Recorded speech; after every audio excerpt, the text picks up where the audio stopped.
Y'all already know, man. President right here, CEO, Smack DVD. I still smack in your motherfucking face. Smack DVD. It gets no realer than that, man. Cause this is Smack DVD. And this is Marshall Mathers here, and you're watching the realest Smack DVD. Drugs on music, cocaine city, man. You already know what it is, man. I fuck somebody and smack. You know, I ain't never really been on a Smack DVD. It's kind of like an honor to be on a Smack DVD.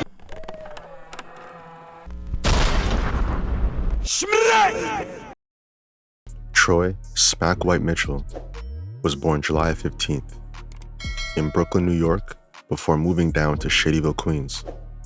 Growing up, he would be influenced and inspired from the hip-hop culture that was around him. And around this time, the mixtape scene was growing big, thanks to DJs like DJ Clue, DJ Who Kid, and DJ Envy, just to name a few. DJ Envy actually went to the same school as Smack, too, as kids. A funny story with that is that the two got in a fight over a heated basketball game. My first fist fight ever, I lost. Right. It was to your man. Who? Smack. Word? Troy, yeah. Smack beat you? I ain't say it like that. I ain't say it like that. I ain't say it like that. Smack beat you? Yo! That was in second or third grade. Second or third? We went to school with each other. Wow. Say word. Yeah. That don't count. We was in school, and man, we was playing ball or something. We got into it. So I picked up some dirt and I threw it right in his face. Boom. And he was like, the next day I'm gonna fuck you up. Third grade. He said, I'm gonna fuck you up. Third grade.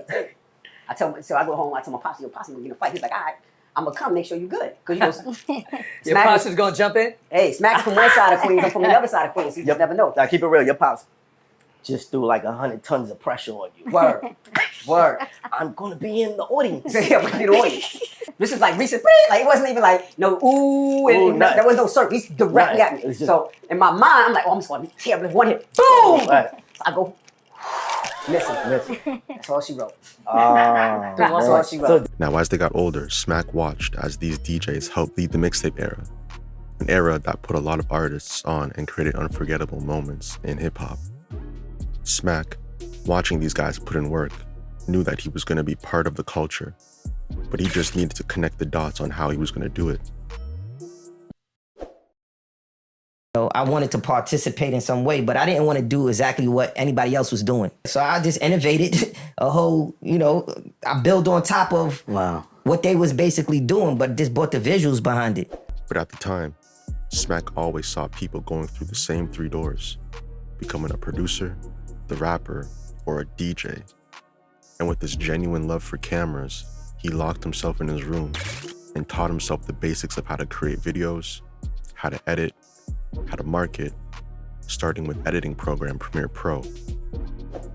He had an idea of creating a magazine, but in video form, with chapters designated to each artist that he would feature in that issue. It would include interviews, and finally would finish off with a rap battle between two well-known artists or up-and-coming artists. This video magazine would come to be known as the Smack DVD, with Smack standing for streets, music, art, culture, and knowledge.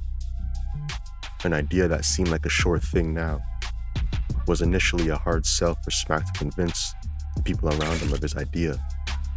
But as someone who chose his own lane, he wasn't going to let a non-believer halt any progression that was to come. If you're a student of hip-hop, after doing some research, you might notice that a lot of famous interviews with your favorite artists might have Smack in the background behind the camera.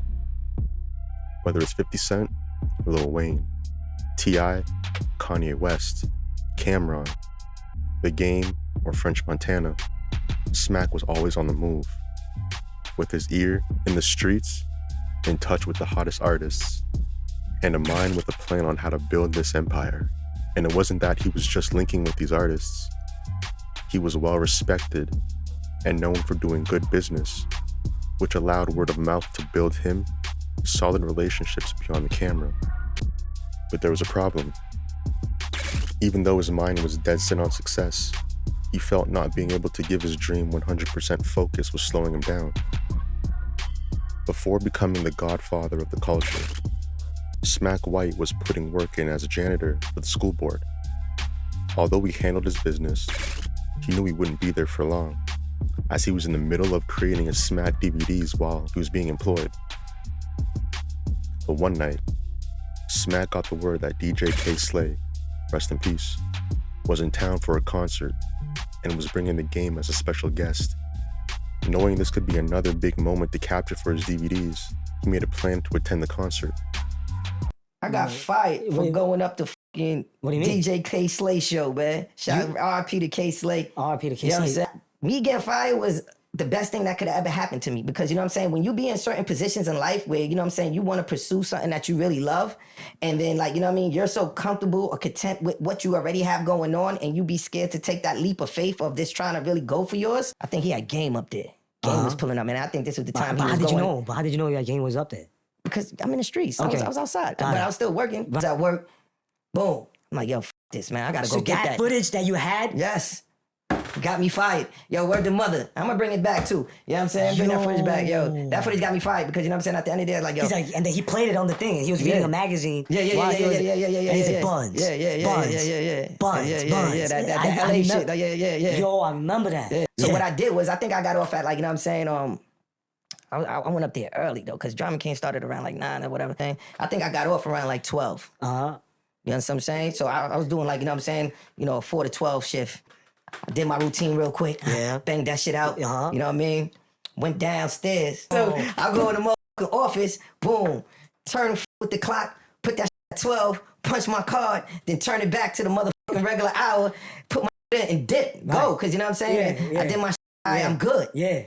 Now, while the plan started out foolproof, it didn't exactly end that way, as Smack's manager decided to stop by work on this day around 9 o'clock, when Smack was set to be out by 12. That's 3 whole hours. Now, this was one of those bittersweet moments, because even though Smack got fired, it forced him to put full time into his business and take things to the next level. Smack dropped his first installment of his Smack DVDs, and word from Smack himself, he was blessed. You know what I'm saying? At the end of the day, I was the first podcaster. I was the first blogger. Ooh. You know what I mean? Like, one of the first. Like, I mean, I ain't gonna say the first, but I'm one of the first founding fathers, you know what I'm saying? A little bit before, level. You know what I mean, my time. Before the technology was even available for, you know, us to actually get the content out throughout the world. Right. You know, I was just doing it on a different technology, which was digital. Instead of, like, you know what I mean? Analog, really. Right. It was digital, but it was analog. Running through his first 10,000 copies quickly, with the demand for more and his next installment, Smack officially knew he had something. And for anyone in business, you know, being able to break even, into the green, and make money off your first product is rare. And he was doing it himself. You know what I mean? When I started, like, I was the cameraman, I was the editor, I was the distributor. Like, you know what I mean? I got this shit out the mud, like, for real. Like, when they say self-made, that's Smack. As his success came through, his different volumes of DVDs, things started to change around him. When he started, nobody had camera phones like that. So you needed an actual handheld camera and the knowledge of the equipment. That made Smack a one-of-one with the info he was getting from these artists. No one was going to the neighborhoods and seeing what life was like. Majority of the content of the artists at the time was on studio sets like MTV and BET. But now, people had camera phones, meaning you didn't need Smack for that content anymore. Now the average dude could pull out their camera phone, or the artists can do it themselves. And websites like YouTube and WorldStar became popular and the go-to hubs for artists behind the scenes. This caused Smack to do another rebuild and find his lane in this new rise of technology. Like I mentioned before, at the end of his Smack DVDs, he would place a rap battle to close it out. Just like he did watching DJs, rappers, and producers, Smack decided to choose a lane that wasn't highlighted as much and brought it to life. Rap battles were usually done between 2 artists against each other over a beat, similar to how 8 Mile portrayed it.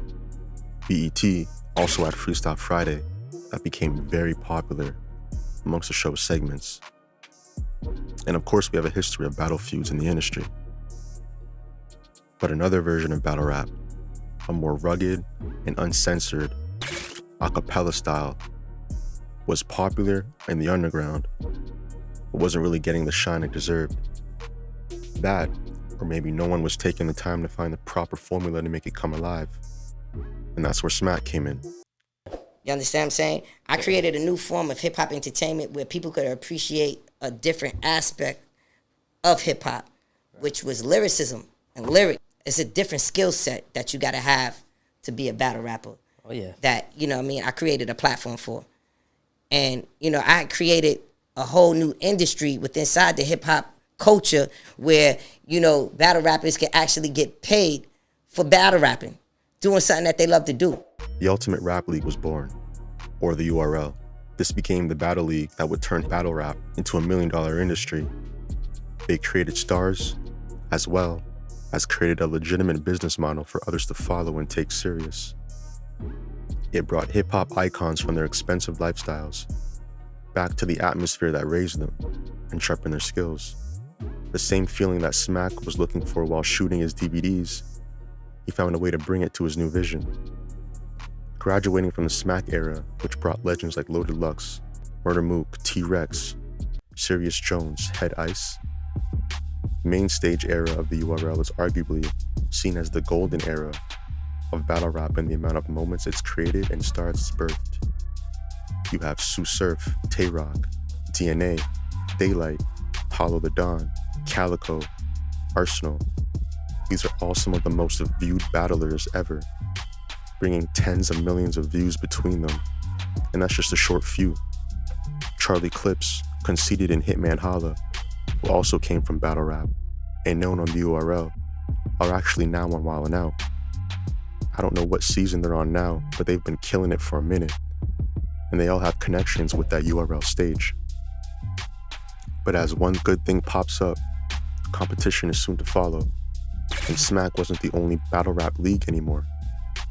And with more competition building, even though the URL was known as the NBA of battle leagues, Smack found himself with another hurdle in front of him. As someone who's always chosen his own path, what do you do when people start to copy and follow? Well, you make another path. And that's exactly what he did.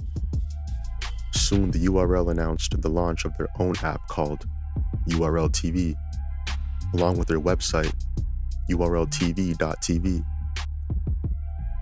This was a database of every battle from the URL era and would be where future battles would be uploaded. This would begin the app era, bringing stars like Geechee Gotti, Rum Nitty, New Jersey Twerk, and Easy the Black Captain. Similar to his original idea of Smack DVDs, he initially got a lot of pushback for making such a big move. People didn't understand the vision, but that didn't stop Smack and his team from making sure it was made clear. The issue was that YouTube was buckling down on demonetizing videos with harsh subject matter and cursing in order to bring more ad partners. This brought trouble for people, including Smack and the URL. So the switch to their own platform where they can post what they want, when they want, was no-brainer. Ironically enough, fast forward to right now, and a lot of leagues who use YouTube are said to be having some issues. We can only see if other leagues will follow suit and start creating their own apps. Troy Smack White Mitchell is known as the Godfather of the culture, and it's well-deserved. From the 15-plus year of work, he has set his name in stone in the culture he loves and has innovated and brought a change people didn't really believe was possible. He took an idea, made it real, successfully executed, adapted when he needed to, reinvested in himself, and then went and spread the love around when it was time to. He's really an entrepreneur in every sense of the word, and it's good to have some light shine on his accomplishments. And this is not even the full story, but it has been a long enough video, and I appreciate you taking the time to lock in and watch, like, comment, or subscribe. And like I mentioned, Smack did have a team with him, so we might take a look at someone else like Beasley in the future. But until then, enjoy the rest of your day, and I'll see you soon.